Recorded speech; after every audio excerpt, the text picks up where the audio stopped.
to spot the positive smoke using drone technology. That drone also has not only 4K imaging, but it has thermal imaging ability. So we performed this in December when it was cold, pretty cold if I remember correctly. And our hope was that without having a canopy and foliage and having that ambient temperature of the sanitary sewer being somewhere in the 50s, sometimes 60 degrees depending, that that thermal imaging would be apparent.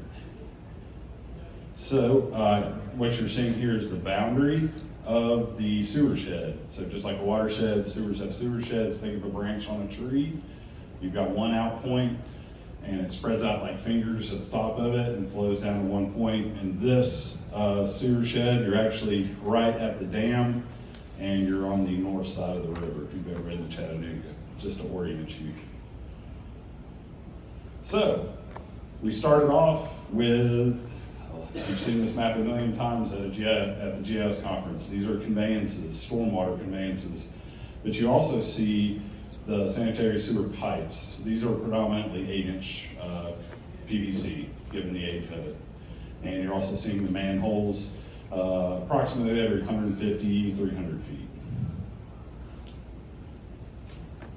Not every set of pipes is easily accessible via the street network. And so that's what led Jeremy and I to come up with a way to inspect these easements using an innovative technology. And Jeremy's going to talk about that. Hello, thanks Matt.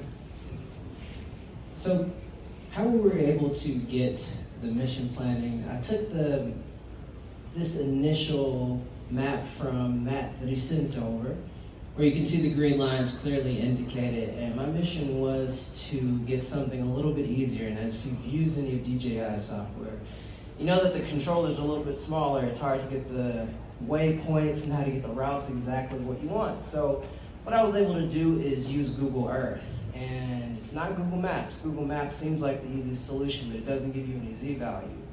So what I would highly recommend, and what I did, was go to Google Earth, went into their map making software, created these different route lines, and as you see with 1, 2, and 3, they're just single line waypoints where it's going. So the drone follows them, and as the drone's going, I'm manually controlling it at the same time, so I can either follow the inspectors who are walking on the ground, boots on the ground, or I can just follow the lines that we have designated. So most of the footage that we were able to take was from the manual flights, but a lot of the supplemental data is taken from the second pass from the waypoints.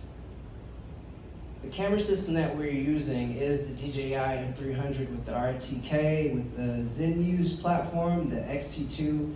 Like Matt mentioned, we used the thermal hoping that we would be able to see a little bit more of the color change, but as he said, it's 63 degrees, and as the smoke's getting pumped through there, I'm not quite sure what the degree of the temperature is there, but what I noticed is that the ambient temperature changes so quickly that you're not able to actually see it that well. But if you do notice, I don't know if you can see it that well, but there is a little bit of a wavery pattern that you can see coming up out of the ground. But my theory for the next time we do something like this, if we can find a better solution, if you see anybody, if you know anybody, come find us. But we want to use colored smoke to try to do this. If you can see it with the red, green, and blue camera, you can see the smoke pretty decently.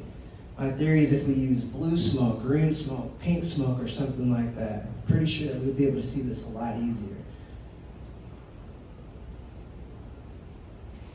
Thanks.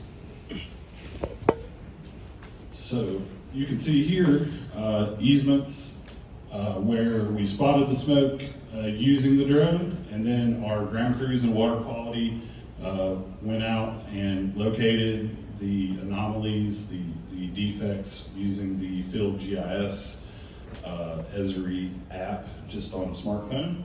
And then those defects get populated onto a map like this. But let's talk about how we double check. We also send CCTV cameras through the pipes, and we inspect our sewers. And what you're seeing here is the pipes that we inspected post smoke testing to double check that those anomalies did in fact correspond with defects in the pipes. And those defects show up as defect plots on the map as well as pipe running graphs. So in combination, some of the dirty things that get noticed and get found lead to work orders for cleaning and repairs if they're a structural repair, and that in turn ensures that the sanitary sewer system is not leaky and ensures that stormwater can't get in and eat up the capacity and cause SSO, sanitary sewer overflows, which is the goal to prevent those. And what we learned was that thermal differences weren't enough to detect. Jeremy already said that. And there's only a small window of time without leaves or foliage during the season. Those are some hurdles. And then colored smoke. I immediately went back and asked our procurement to order me some colored smoke, and immediately hit some roadblocks there. People are scared when it comes to colored smoke. It can lead to a lot of phone calls to the mayor's office or other places. So we're still trying to climb that hill or come up with another innovative, maybe a tracer dye, something that's maybe something that fluoresces in an infrared camera. We're looking for ideas. You consultants that are in the room, and as far as I could tell, did you find anything online where this has been done in the past? I didn't either, except in the oil and gas industry. There is a little bit of drone inspection with smoke testing. Planning flight paths is very important ahead of time because you do have limited battery power, as we found doing follow-up inspections. And then figuring out how to collect defects with a drone would be something innovative for the future. I know there's LiDAR technology with the drone, but actually measuring the defects with the drone would be useful too. Then you wouldn't have to send boots on the ground into precarious situations.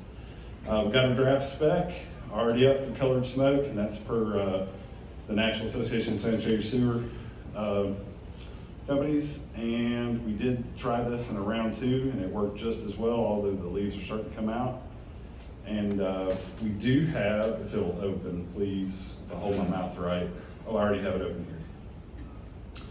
here. Just a little bit of footage showing that's the blower, and your smoke only travels so far, but Jeremy's getting oriented. He's actually flying manually here, if I remember correctly. And after he got high enough, I believe it locked in and took the path and flew up the easement. But I'll be happy to follow up, and if you made a playlist out of this, and so that you can view some of the results. I put it on during Thanksgiving and Christmas instead of the logs in the fireplace, just so my relatives, they're like, what is this? Oh, this is beautiful, if they only knew what it was for. But I'll take any questions you have, and